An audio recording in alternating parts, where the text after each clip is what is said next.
Hi guys! Magandang gabi ha! Welcome back po dito sa Gandara SIU channel. Andito na naman nga po ako muli nagbabalik. Nag-iisa po ninyong nagmamagandang ka-legit Adawikads na si Gandara upang maghatid ng latest update and fresh happenings patungkol sa TVJ.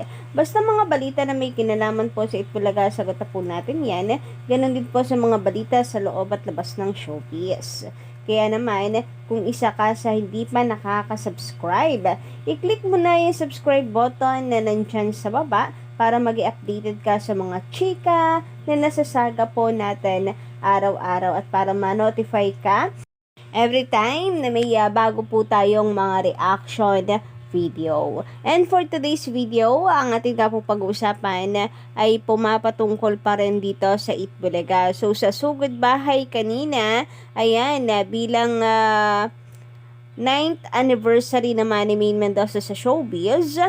Sa sugid bahay, meron pong isang mainer po siguro ito, no? Mga ka-legit Ricads, at binida itong si Maine Mendoza. So, lalo po tuloy na miss ng mga mainers itong si Mengay kasi until now, wala pa rin po siya sa Itbulaga. Bakit kaya, no? Hindi naman pala absent itong si Mengay kung wala pong mahalagang appointment gagawin. Minsan nga kahit masama po ang pakiramdam ni Mengay, tuloy pa rin po siya pasok pa rin po siya sa Itbulaga. So nakakapanibago, ano kaya yung reason nung nakaraan? Syempre alam po natin na dahil busy po siya sa pagpe-prepare ng kanya pong wedding. Pero ngayon, ano kaya yung dahilan, mga ka-legit Ricads, bakit wala po siya sa Itbulaga? Namimiss na po siya ng mga Ricads at the same time, wala pa po siyang update sa kanyang social media account.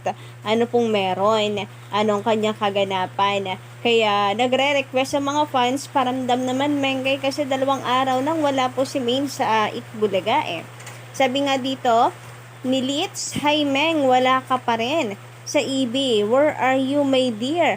Miss na miss kita. Kung nasan ka man, ingat." So, wala po tuloy tayo kasinong hashtag #legitadawicads na entry sa Twitter or sa X. Pati po hashtag Maine Mendoza kasi talaga ang masisipag din po kasi mag-tweet ay ang mga mainers kami. Pero ngayon, dahil walang Mengay, medyo nakatatamlay. Pero for the support pa din, tamang nood lang ng TV, hindi nga lang nakakapag-tweet. Anyway, since merong nagtatampo na ilan pong mainers sa TVJ Itbulaga na kung saan ay bakit walang ganap anniversary ni Mengay bilang Dawicads. Nako, nagkakamali kayo dahil nag-post po pala kahapon ang TVJ ng 9 years. Maine Mendoza, nakatag po ito kay Mengay bilang kanila pong pagbati kay Maine Mendoza kasi 9 na taon na po siya sa Itbulaga. Napakalaking papel din kasi talaga ni Maine sa Itbulaga. Alam nyo na yon kung bakit. History na yan. So, hindi na po natin ipapaalala. So, wag na po magtampo yung ibang mga fan ni Maine Mendoza. And meron nga din po pala mga ka-Darbycads na nag-iisip na baka totoo na may pinagdadaanan si Mengay. Baka totoo yung chismis na hiwalayan nila ni Arjo. Kasi nga daw ay meron siyang sinabi minsan sa Itbulaga, which is yun nga yung hindi daw siya happy ba yun? Yung hirit po niya doon sa dance step na open up. Tapos gayon ay absent siya ilang araw na. Pero ang masasabi ko lang mga ka-Darbycads, wag na lang po tayo mag-overthink. So again, happy 9 years anniversary Maine Mendoza bilang Darbycads and of course sa showbiz. I hope na busy ka man ngayon. You're safe, palagi ka mag-iingat and sana makabalik ka na kasi marami ang naghahanap at nakakamiss sa'yo. Samantala ngayon naman pag-usapan po natin ang ratings ng Itbulaga na kung saan mula po ito sa post ng Lionheart TV or Lion Here, 9.0 ang nakuha po ng It's Showtime July 3, 2024.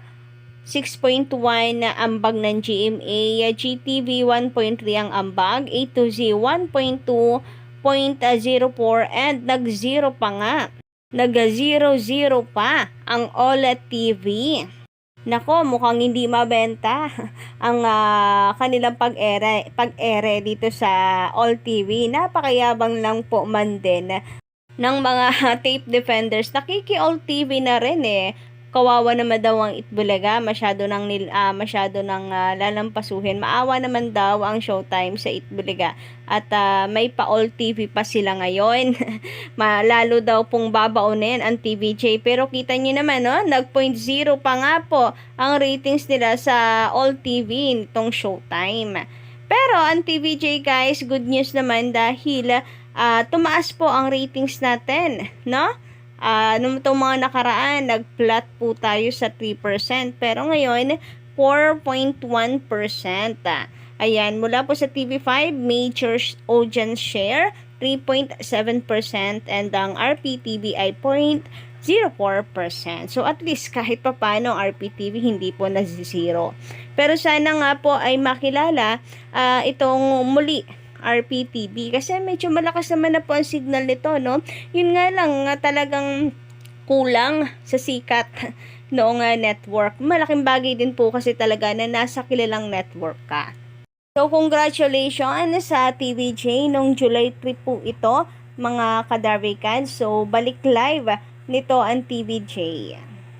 And hoping na since na simula na po ng TVJ ang segment na pambata, alam niyo yun, na meron na sila naging contestant na pangbata, magtuloy-tuloy po ito at yung ratings po nila ay unti-unti pong umangat. Pinagpe-pray po natin yan, mga Kadavi Cats. Pero okay na rin naman, kontento po tayo dito, pero syempre much better, hindi ba, na maka 5% po ulit tayo. Samantala, sabi naman ng isa nating commenter na si Heidi Emparado, magandang gabi sa inyo, shoutout. Hinggil po ito sa mga nagdaan nating updates. So, kung kayo din po ay may mga komento hinggil sa updates po natin, pakiiwan lang po dyan sa baba para mabasa natin. Anyway, sabi nga niya dito, nako po, malapit na. Susunod sa tahanang pinasara. Ang with laughing emoji, di na niya sinabi kung ano. Alam na this, paano ba naman walang aral na matututunan sa noontime show na yon? Kalaswaan lang ang meron.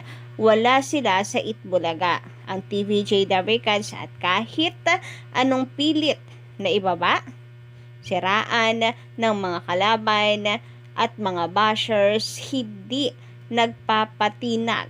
Patuloy pa rin na magbibigay saya at nagbibigay saya at tulong sa mga Davicans. Ito yung noontime show. Nako, kompleto sa aming pananghalian. May ulam, masarap man o wala. Itbulaga po kasi is yung time habit na po nating mga Pilipino. Actually, family bonding po natin ito. Aminin, pagdating po ng tanghalian, sama-sama po talaga ang buong pamilya habang nanonood po ng Itbulaga. Nakakamiss mga Kadarvikans, lalo na nung panahon na nandyan pa sila Pia, sila Ruby. Namimiss ko yung ibang segments po ng Itbulaga, like yung karaoke nila, 'di ba, with barangay, yung Bulagan Olympics ng TVJ, sobrang nakakamiss at napakarami pa pong segment nila. Anyway, hayaan nyo at muli pong mababalik din po yan sa Itbulaga. Studio muna natin ang atin pong i-prioritize. So, tumutok lang po tayo sa panonood. Suportahan araw-araw ang Itbulaga. Makabawi po ng sandamakmak na sponsors muli para makatulong syempre sa pa-studio ng TVJ. Samantala, sabi naman dito ni Montano Tejam, magandang gabi po sa inyo, Sir Montano. Legit tarikads ako and never ko nagustuhan ang Showtime because of Vice ganda. Okay naman ang Barangay Cinema. At Tasha speaks English very well. Maybe it's about time that she learns Tagalog from Ate Maine. Like Diana Meneses, Brasiliana, pero nakapag-Taglish, or Cindy Corleto, Heist, host of AB sila. Pero hats off ako sa kanila. Nakakapagtagalog naman na po si Tash, yun nga lang hindi pa, medyo baluktot pa rin talaga yung kanyang dilas. Pero, just be it. Nakakatuwa naman po pakinggan itong si Atasha. So, nasa lang din yan hosting skills. And for sure naman, marami pang matututunan on the way ito pong si Atasha Mulak. So, abangan na lang po natin yung mga improvements pa niya. So, yun lang muna guys sa ating update sa gabing ito. Don't forget to click the subscribe button and notification bell for more updates.